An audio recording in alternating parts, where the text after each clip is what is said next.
From Hollywood, it's time now for Edmund O'Brien as... Johnny Dollar. Dr. Colby calling back, Johnny. Oh, yeah, Frank. How am I? Oh, you've fallen behind. You'll need boosters for diphtheria and smallpox, typhoid, cholera. And if we can find room, why, we'll bring you up to date on your tetanus. Oh. Well, where do I get them? We'll have it all right here in the office, or I can stop by on my way home. Well, that's not what I mean, Frank. It takes a long time to get to Haiti, and those plane seats aren't very comfortable at best.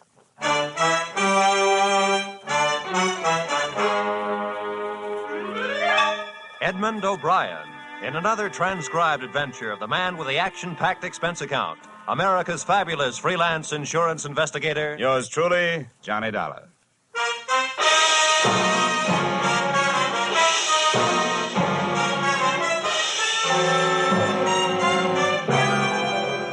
Expense account submitted by Special Investigator Johnny Dollar to Home Office, America Federated Life Insurance Company, Hartford, Connecticut. Attention, Harvard Huntington, General Manager. The following is an accounting of expenditures during my assignment in Port-au-Prince, Haiti. Expense account item 1, $15 for a pair of tickets to Detective Story at the Hudson Theater, New York, which I never got a chance to use since I was seated in the library of your Hartford home promptly at curtain time. Dollar, I want to thank you for coming out here. Sorry to break into your evening like this, but since I have, I'll get right to the point. Perhaps you've heard of the Gordon family here in Hartford. Well, what I see of the society page is what I'm flipping back to the sports section, but I've noticed the name. Diamond-studded, aren't they? Immensely wealthy. Pillars of society. And, surprisingly, quite a proper family. That is all but one of the sons, Ralph. A heavy drinker, complete wastrel, ne'er-do-well. Oh, a blot on the old escutcheon, eh? Yes, continually getting into one scrape or another. Now he's done it again. I take it that you're not worried about Ralph the man, but about Ralph the policyholder, huh? Yeah. Well, to put it bluntly, yes. I don't think it's unethical for a company to protect its interests. In this case, the policy is in the amount of $150,000. Quite a piece of paper. Yes. And to be quite candid, I rue the day it was issued. But the point is this. Ralph Gordon, at last report, is dying aboard his yacht at Port-au-Prince, Haiti. Well, then you don't need me. You need the Mayo Clinic. Dollar, I hesitate to even mention this in the presence of a sane man. But from everything we can learn, young Gordon is not dying from any known malady. He's dying as a result... Oh, it's pure nonsense. He's supposed to be dying as the result of voodoo curse. Now, anybody with any sense... All right, wait a minute. Where'd you get your information? From his older brother, Thomas. He's a doctor. He's down there in Haiti with Ralph.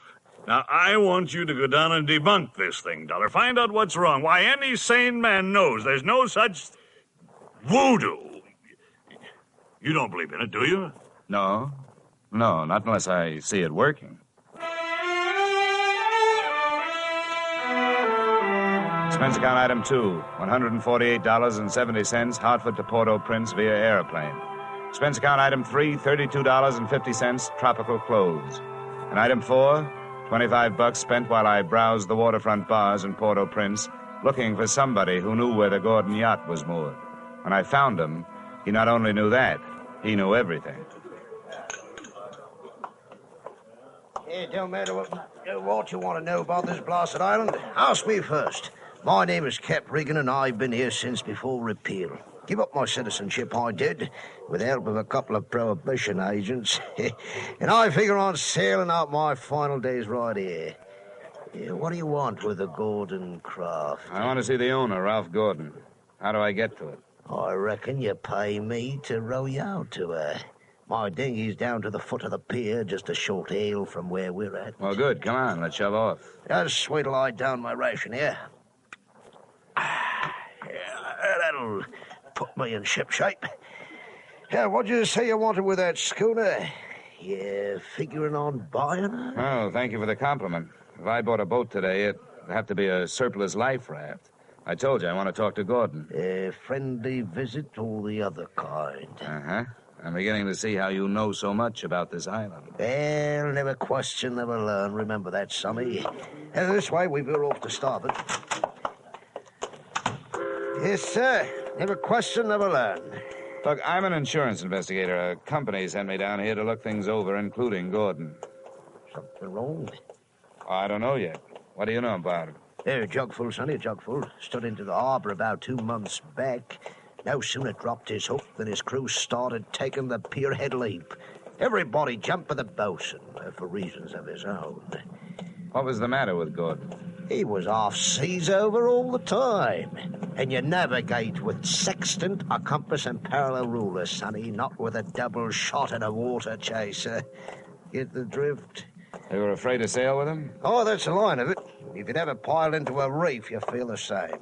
Oh, yeah, here we are. Now, there's my dinghy down at the bottom of the ladder. And there's Gordon's yacht out there, you see her? The tug is passing astern of her now. Yeah.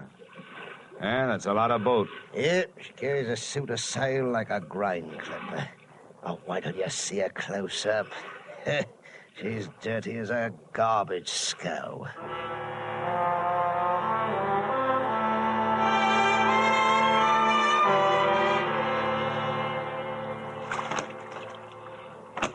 All right, give her a hail now, Sonny. We're close enough. Hey! Anybody aboard? Hey, aboard the yacht. Anyone home? Yes? What do you want? If the ship was dirty, I didn't notice. It may have had good lines, too, but it couldn't have touched what stood still at the rail, wearing clam diggers, an off-the-shoulder T-shirt, and a Caribbean tan. There's a trimmo for you. That'll be his wife. Can I come aboard? Who are you? What do you want? I'm Johnny Dollar from Hartford. I want to talk to Ralph. Oh. Why, yes, then. I guess you'll have to come aboard. Yeah. I'll swing the stern into the ladder. There you be. Steady now. Okay, Cap. You wait for me, huh?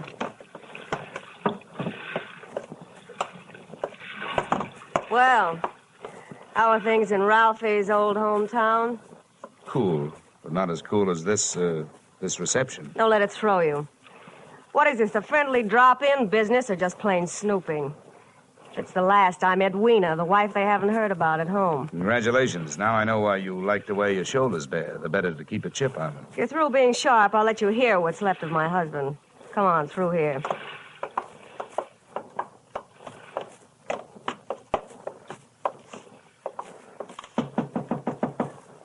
Hey, Ralph. You got a visitor from Hartford. Get away from this cabin, you gold-digging little chiseler. You take your visitor with you. Well, there you are, chum. He's got the door locked. It'll stay that way till he runs out of wine. You heard enough? Yes, enough to know how you acquired your charming attitude. Forget it. I walked into it with my eyes wide open. Let's get back out on deck. The light's better for throwing barbs at each other. Sure. Sounds like fun. Well, do I have to help you off the boat? Not until you help me by answering some questions. I'm an insurance investigator. I was sent down here by the company that holds a policy on your husband's life. What should I do? Faint? The story they got was that Ralph was dying from some kind of a voodoo curse. They don't believe it, and neither do I. Why not? It might be true. Oh, some old guy, they call him Papa Luau, came out to the boat. He yelled some things at Ralph, and when Ralphie threw a bottle at him, he swore he'd put a curse on him. Hey, how did they hear about it back in Hartford? Ralph's brother, Dr. Thomas Gordon, told them. You know him? Yeah, we hate each other. I wonder why he'd tell them. Well, maybe because he thought somebody who'd be better off with Ralph dead was using Papa Luau's curse as a cover-up. How would you stand as his widow? Get off this boat. Get off. What's the trouble, Eddie? Oh, Em. Yeah, come here, will you? Who's the boarding party? Just get him off, Em. Sure, honey. Well, mate, do you walk in or dive? Save your strength for the last scene, Goliath. I was just leaving.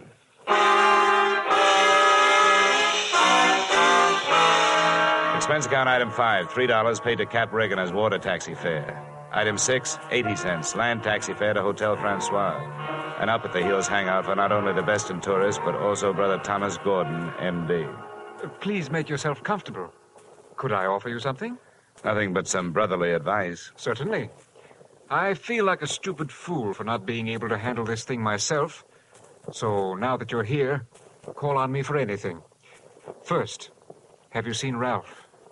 I tried to, but he locked himself in his cabin. Tell me, as a medical man, how do you digest this voodoo curse story? Why, it's ridiculous. Good heavens, this is the 20th century. I do think that science doesn't know everything it would like to know. Voodoo, black magic. There are stories, supposedly true, but any victim would have to have a highly susceptible mind. And I know my brother, Mr. Dollar. His mind is susceptible only to his own whims and fancies. Then what's the matter with him? That's it, I don't know. He's drawn within himself and seems to be searching almost insanely for escape through alcohol. Hasn't anybody thought of putting him on the wagon? It's a horrible idea, but it works. I don't think this is the time for it.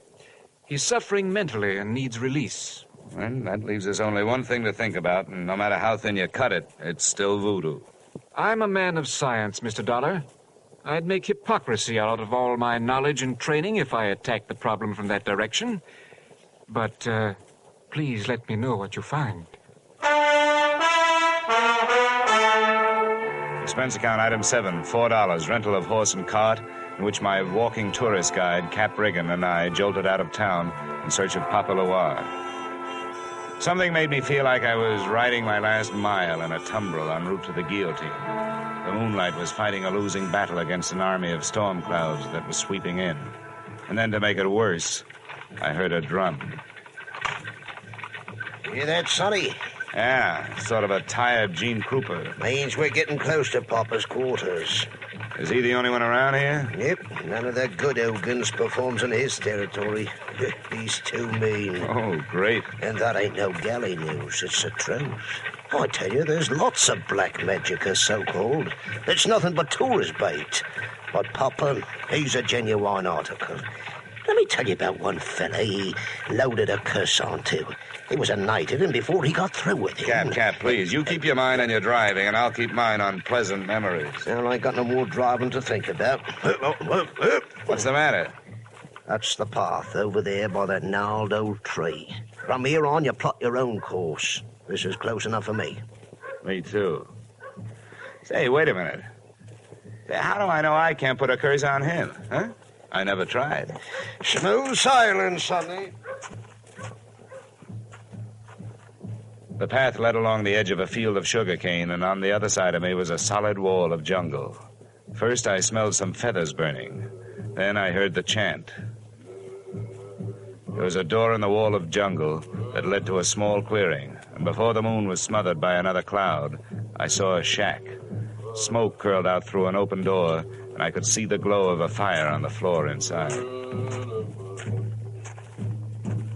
Hey, Papa! I want to talk to you.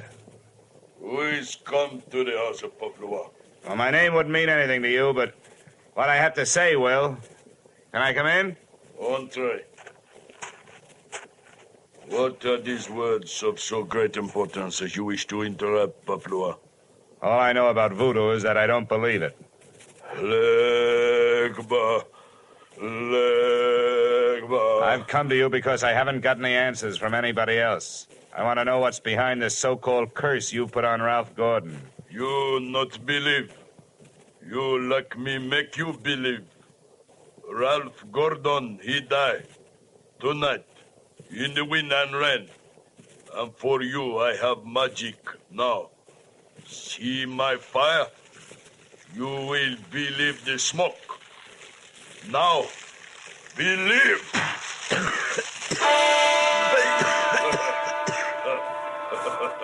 I couldn't see what he'd thrown onto the fire. He'd reached behind him for it. But when the smoke from it whirled around me, it seemed to grab my throat and squeeze. I stumbled back through the door. I hadn't believed in voodoo when I'd come in. But going out, I wasn't so sure.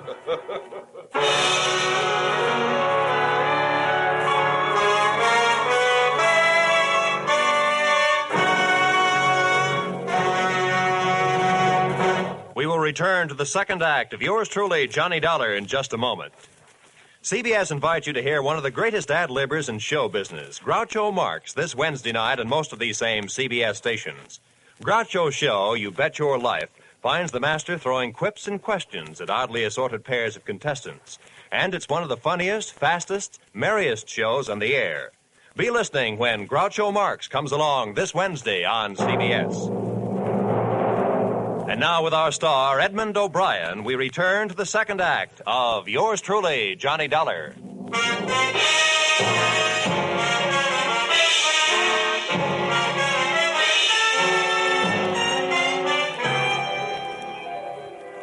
My throat burned.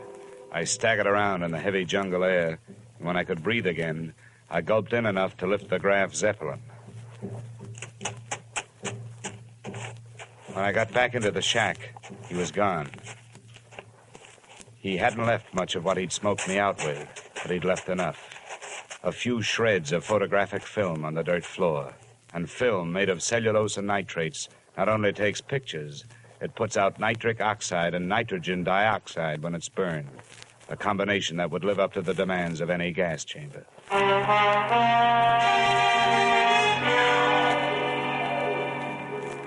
We headed back to the yacht, and this time I boarded without a hail.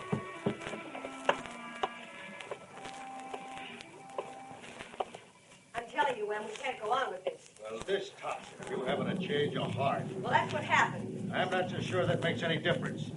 Maybe you're in too deep to back out. How would you like it if I spilled the whole thing? Oh, what difference does it make? It'd be better than landing in a Haitian prison with your motives showing. Think it over, Angel. I'll be in my sack when you make up your mind. Em, how wrong you can be. See you later, huh? What are you doing on this ship? Get off. Oh, no. Not after that intriguing conversation I just heard. How much did you hear?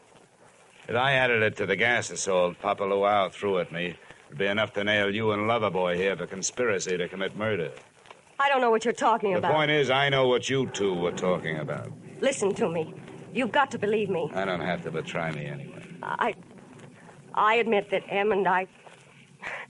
Well, I did get involved with him. It was because Ralph turned into another man after we were married. This probably marks the first time in history that an icicle melted in Port-au-Prince. Please, let me finish.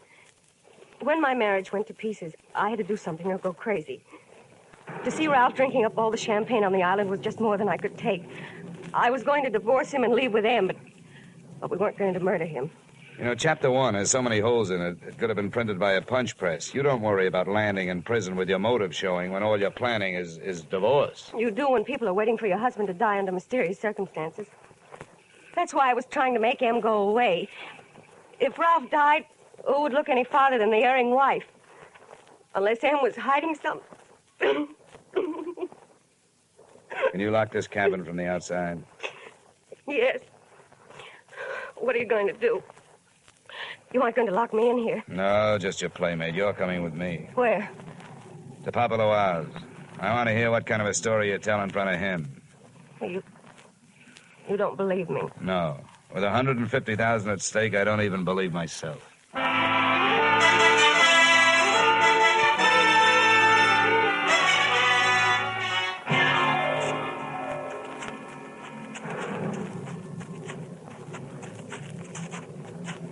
There's a shack. You go in first. May not be heroic, but it's the best way I can think of to catch his reaction when he sees it. Come on, go ahead. Go on in. Who is it come to Paplua's door? Who are you, woman? Well, Mr. Dollar, are you satisfied? Not quite. And you did not believe. Why you are here? You wish again to see the power of my smoke? Let's just drop the act, Papa. I know what you threw in the fire. Was my Bokor smoke?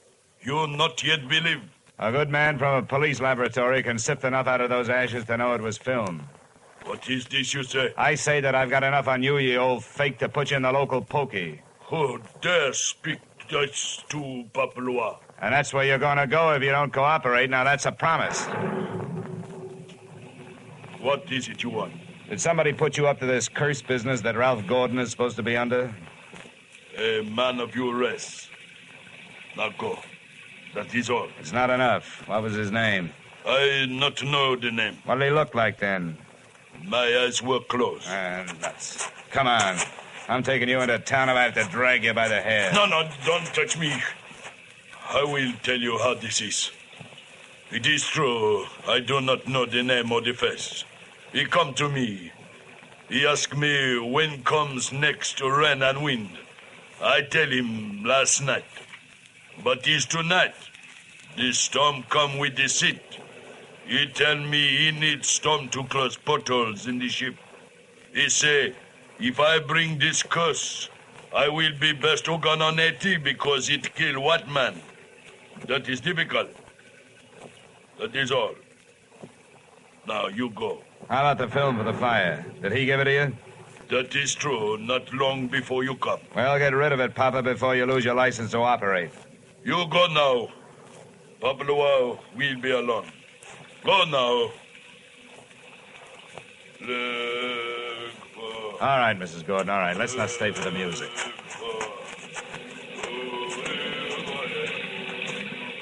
Could you make head or tail of what he said? What goes into your husband's cabin? Nothing but food and wine. Mostly wine. Who fixes his meals? I do. Our cook left us. Yeah? Where does the wine come from?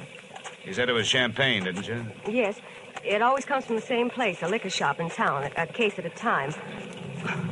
Nothing makes any sense. What are you going to do? All I can do. Try every angle.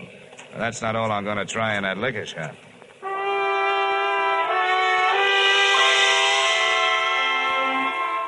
Expense account item 8, $4.50, 2 quarts of rum, the purchase of which helped loosen the tongue of the proprietor who had been supplying Ralph Gordon's champagne. And the words that poured out weren't exactly intoxicating, but they sent me staggering to the nearest phone.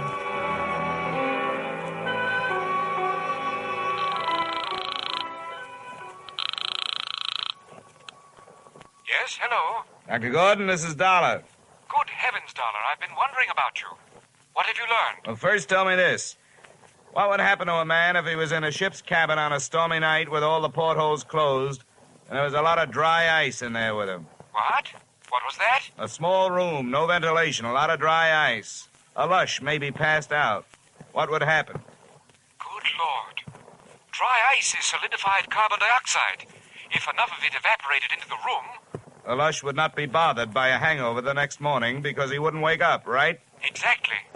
The gas, although not toxic, would force the oxygen from the atmosphere, and the result would be asphyxia. What are you getting at, Dollar? Well, that curse your brother is suffering from is very scientific. The champagne he's been getting has been chilled by dry ice, about 5 pounds per case. One went out just before the storm broke. Good Lord. It may be just coincidence, but Ralph's wife and that bosun... Yeah, I know. For a bosun, he'd make a very good chemist. They sent for a pull motor. If it's too late for your brother, maybe I can use it.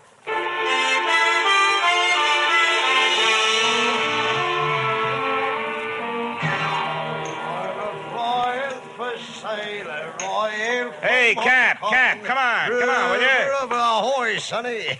Set up around, George, for my shipmate and me. This is rum weather, sonny. Never mind around, Cap. You gotta row me out of that yacht again. What? In this weather? I wouldn't ask old Neptune himself to set out on a night like this. Come on, Cap. I'm in a hurry. Here's $20. I want time off the horn. Oh, what did you say?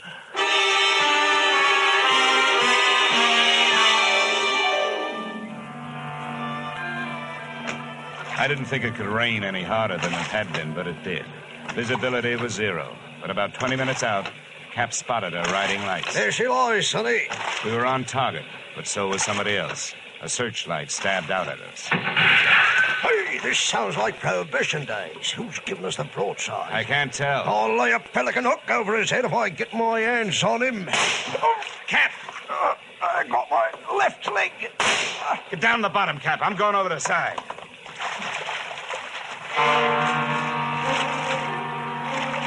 There was nothing to do but swim, so I swam. I tried to remember how many shots had been fired, and that's where I made my mistake. There was a lull in the shooting, which I took to mean that the gun was empty, so I thrashed my way to the ladder. But when I got there, the first thing I saw after I'd shaken the water out of my eyes was the muzzle of a rifle. The face looking down the barrel at me belonged to Brother Thomas Gordon, M.D. Sorry, Dollar. Killing you wasn't in my plan. But now it'll have to be done. I was waiting for a bullet to come my way, but instead the doctor did. Are you all right, Dollar? I'll thank you later for spoiling his aim. Forget it. That's me, big-hearted M. Say, get a boat hook on the doctor. He's our prize fish. Don't let him get away. I grabbed a fire axe out of its case on my way to Ralph Gordon's cabin. If it needed ventilating, I knew one quick way to do it. I didn't check for oxygen. I took a deep breath, held it, and went in. The cabin was littered with wine bottles, and in one corner, in an open case, was the dry ice that was in the process of cooling Gordon off for good. He was stretched out on his bunk. I hefted him to my shoulder and used the last of my breath getting him out of there. What's the matter with him? Come on. Help me to get him stretched out. Right. Come on, give me a hand, will you? Yeah. Maybe we can save a policyholder. All right. 1, 2, 3, 4. 1, 2, 3, 4. 1, 2, 3.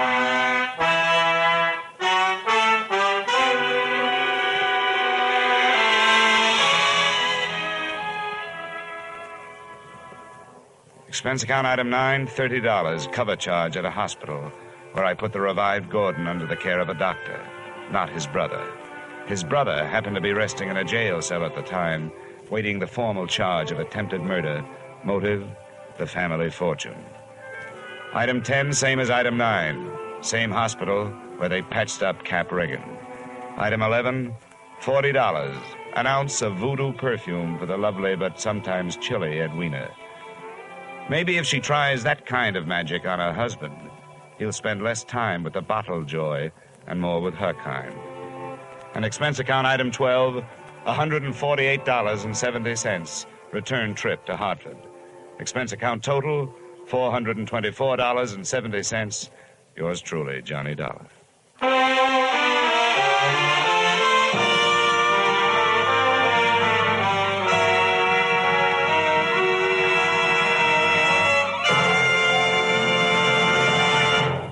Yours truly, Johnny Dollar, stars Edmund O'Brien in the title role and is written by Gil Dowd and David Ellis, with music composed and conducted by Leith Stevens. Edmund O'Brien may soon be seen in the Columbia picture 711 Ocean Drive. Featured in tonight's cast were Earl Lee, Willard Waterman, Ted DeCorsia, Charlotte Lawrence, Lou Krugman, Byron Kane, Dick Ryan, and Clayton Post. Yours truly, Johnny Dollar, is produced and directed by Jaime Del Valle.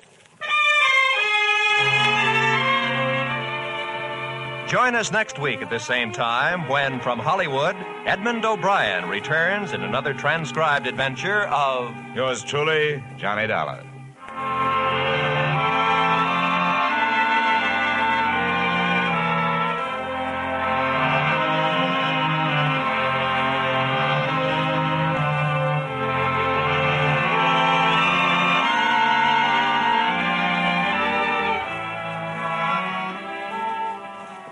There'll be a bright new show on CBS this Wednesday night. It's called The ABCs of Music, and the star is Robert Q. Lewis with Ralph Flanagan's orchestra. You'll find Robert Q. and Ralph Flanagan taking over while Bing Crosby is on vacation.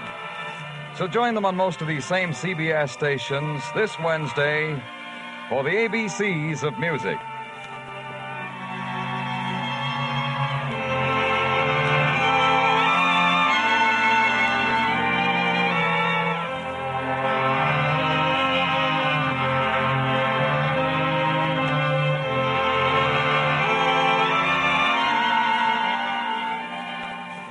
Beginning next week, yours truly, Johnny Dollar, will be heard at this same time on Thursday nights. Thursday nights for Johnny Dollar.